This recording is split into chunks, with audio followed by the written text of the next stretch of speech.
ایران نے اسرائیل پر بڑا حملہ کیا ہے. صبح سویرے 100 سے زائد میزائل داغے ہیں اور تل ابیب، حیفا، یروشلم دھماکوں سے گونج اٹھے ہیں.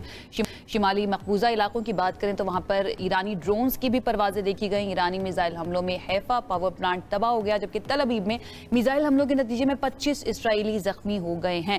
اب پوری دنیا جو ہے اس کے اندر بہت ہی کم ممالک ایسے ہیں، یا میں کہوں گی کم لوگ ایسے ہیں جنہوں نے یہ ایکسپیکٹ کیا ہوگا کہ ایران اس طرح سے ریٹیلیٹ کر سکتا ہے، لیکن ایران نے ریٹیلیٹ کیا ہے اور ایسے جگہوں پر اٹیک کیا ہے جس کا کوئی تصور بھی نہیں کر سکتا. ہم کہہ سکتے ہیں کہ اسرائیل ایسا نقشہ پیش کر رہا ہے کہ دنیا شاید ایکسپیکٹ نہیں کر رہی تھی کہ اسرائیل کا جو آئرن ڈوم سسٹم ہے، جو ڈیفنس سسٹم ہے، وہ ان چیزوں کو روکنے میں، وہ جو میزائل ایران کی جانب سے فائر کیے گئے ان کو مار گرانے میں ناکام ہوگا. کسی حد تک کامیاب بھی ہوا، لیکن وہ اٹیک اپنی جگہ پر ہوگا. جن اہداف کو نشانہ بنایا جانا تھا ان کو نشانہ بنایا جائے گا باقاعدہ طور پر. یہ جو ہم مناظر میں بھی دکھا رہے ہیں یہ شاید دنیا کے لیے ایک سرپرائز ضرور ہے. کافی نقصان ہوا ہے اسرائیل کو، بجلی کی فراہمی وہاں پر معطل ہو گئی ہے. عراق میں اگر ہم بات کریں امریکی قونصل خانے جو ہیں اس کے قریب ڈرون گر کر تباہ ہوا، اور ابھی تک ویکینڈ کے اندر خاص طور پر ہم نیوز پر اب ٹرانسمیشنز تو دیکھتے ہی رہے ہیں، لیکن جو انفارمیشن آئی ہے وہ اپنے ناظرین کو بتا دیتے ہیں کہ اسرائیلی وزیر اعظم کی رہائش گاہ پر اٹیک کیا گیا. اس کے بعد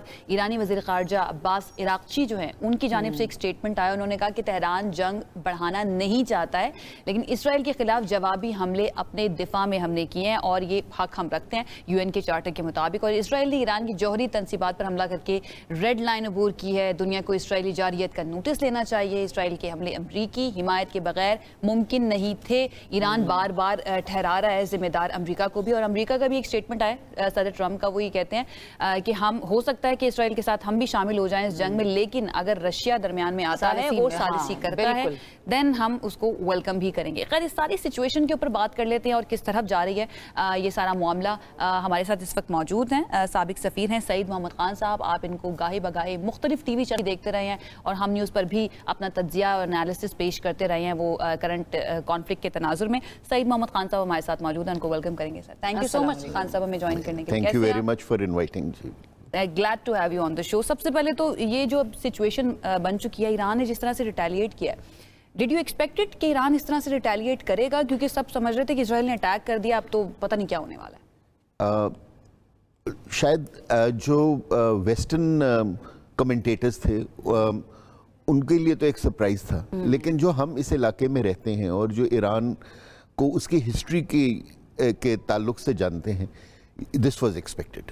This was expected. دیکھیے، ایران ایک آرڈنری ملک نہیں ہے، اس کی 4000 سالہ سویلائزیشن ہے. Tehran has been a capital for more than 4000 years. ٹھیک ہے نا. سو ہمیں جو ہے کیا کہتے ہیں، کبھی یہ سوچنا نہیں چاہیے تھا کہ وہ بالکل سے ایران جو ہے اسرائیل کی ایگریشن کو برداشت کر لے گا. میرا خیال ہے کہ اسرائیل نے اور اس کے حلیفوں نے ایران کو غلط ریڈ کیا. ان کی اکنامک کنڈیشن بری ہے. اتنے میرے خیال اب 15 سال ہو گئے ان کے اوپر سینکشنز لگے ہوئے. ان کی اکنامک کنڈیشن بری ہے. ان کے جو کمنٹیٹرز ہیں وہاں کے، وہ یہ کہتے ہیں کہ انٹرنلی بھی جو یہ آیت اللہ رجیم ہے وہ اتنی پاپولر اب نہیں رہی جتنی پہلے تھی. لیکن سب کچھ ہونے کے باوجود ایک ایرانی ہے، اور جب آپ ایک ایران کو اٹیک کریں گے تو سب متحد ہو جائیں گے. جس طرح کو بھی ایکسپلائٹ کرنے کی کوشش کی اسرائیل نے، اسرائیلی وزیر اعظم نے، کہ وہ آیت اللہ رجیم جو ہے وہ اتنی زیادہ پاپولر نہیں ہے. اپرائزنگ کی بھی کوشش کی گئی بار بار ایرانی لوگوں کو ایڈریس کر کے نیتنیاہو کی طرف سے. یو تھنک یہ کامیاب ہوئی یا بالکل اس کا کوئی فائدہ نہیں ہوا؟ پارشلی. دیکھیے جو پہلا دن تھا نا، وہ that was a day of surprises for even Iran. ٹھیک ہے نا. ان کا ایک ماسیو انٹیلیجنس فیلئر ہوا تھا کہ جس میں ان کی ملٹری ہائرارکی اور جو ٹاپ سائنٹسٹ تھے ان کو موساد نے ٹارگٹ کیا اور ان کو شہید کیا. یہ ایک بڑی سرپرائزنگ چیز تھی کہ کس طرح اتنا اندر آ کے ان کے پاس اتنا ہوتا. اور ابھی جو 2-3 دن سے خبریں نکلی ہیں اس سے یہ پتہ چلا ہے کہ موساد کا ایک پراپر آپریشنل سیل تہران کے اندر موجود ہے، اور کچھ لوگوں کو گرفتار بھی کیا ہے وہاں، اور ان میں زیادہ تر انڈینز ہیں. ٹھیک ہے. Just imagine and just imagine the cooperation past کے اندر ایران اور انڈیا کی جو رہی ہے.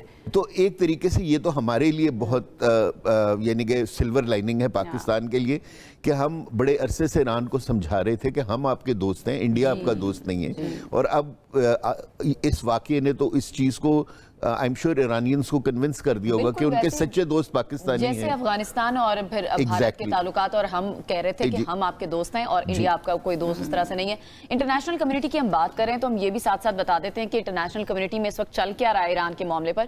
ایران کے صدر سے سعودی ولی عہد اور عراقی وزیر اعظم کا رابطہ بھی ہوا ہے, اور محمد بن سلمان نے اس بارے میں یہ کہا ہے کہ ایران کی خود مختاری اور سلامتی کو نقصان پہنچانے کی جو ہے وہ ہم مذمت کرتے ہیں. ساتھ ہی ساتھ اسرائیلی حکومت یہ چاہتی ہے کہ امریکہ جنگ میں شامل ہو. یہ سعودی عرب کی طرف سے سٹیٹمنٹ آ رہا ہے. پوری اسلامی دنیا ایران کی حمایت میں متحد ہے. عراقی وزیر اعظم کی بھی ایران پر اسرائیلی حملے کی مذمت. اس سارے سینیریو میں یہ جو سعودی عرب کا رول ہے, اس طرح کی سٹیٹمنٹس آنا اور خاص طور پر یہ کہنا کہ پوری مسلم امہ متحد ہے, ایران کے پیچھے کھڑی ہے, دنیا یہ ایکسپیکٹ کر رہی تھی کہ سعودی عرب ایران کے لیے اس طرح کا سٹیٹمنٹ دے سکتا ہے. بالکل نہیں. آئی تھنک پرنس محمد بن سلمان کی یہ جو سٹیٹمنٹ ہے یہ ایک جس کو کہتے ہیں کہ ایک بہت پلیزنٹ سرپرائز ہے مسلم دنیا کے لیے, کیونکہ ہمیشہ جو ویسٹرن جو لیڈرز ہیں وہ یہ ایکسپیکٹ کرتے ہیں کہ جب بھی ہم مسلمانوں کے اوپر اٹیک کریں گے تو ہم ان کو شیعہ سنی ڈیوائیڈ کے اندر سیپریٹ کر کے ہم ان کو ویک کر سکتے ہیں. اور دو ایسے ملک ایران اور سعودی عرب کی ایک ہسٹری رہی ہے. جی اب جو ہے میں جو آپ نے جب پہلے سوال کیا تھا میں یہ کہنا چاہ رہا تھا کہ پہلا دن تو اسرائیل کے لیے was a day of success, لیکن جو دوسرا اور تیسری رات تھی has been a story of agony for them. یہ ایکشن ریپلے فیل نہیں ہوتا ہے آپ کو انڈیا پاکستان کی سچویشن؟ مجھے تو لگتا ہے کہ تل ابیب غازہ نہ بن جائے. مجھے لگتا ہے کہ مل کر بیٹھ کر یہ دونوں پلانز بنائے گئے تھے جس طرح سے انڈیا نے اٹیک کیا اینڈ پاکستان نے رسپونڈ کیا. اور اسرائیل نے کبھی نہیں سوچا تھا کہ اس کی سرزمین کے اوپر اس طرح کے دھماکے ہوں گے, اس طرح کی آگ لگے گی اور اس طرح اس کے لوگوں کو شیلٹرز میں جانا پڑے گا. آئی تھنک irrespective جو ایران نے رسپانس دیا ہے, میرا خیال ہم بجائے پیس سے دور ہونے کے پیس کے قریب آ رہے ہیں, اس لیے کیونکہ ایک بیلنس کریٹ ہو رہا ہے اس علاقے کے اندر.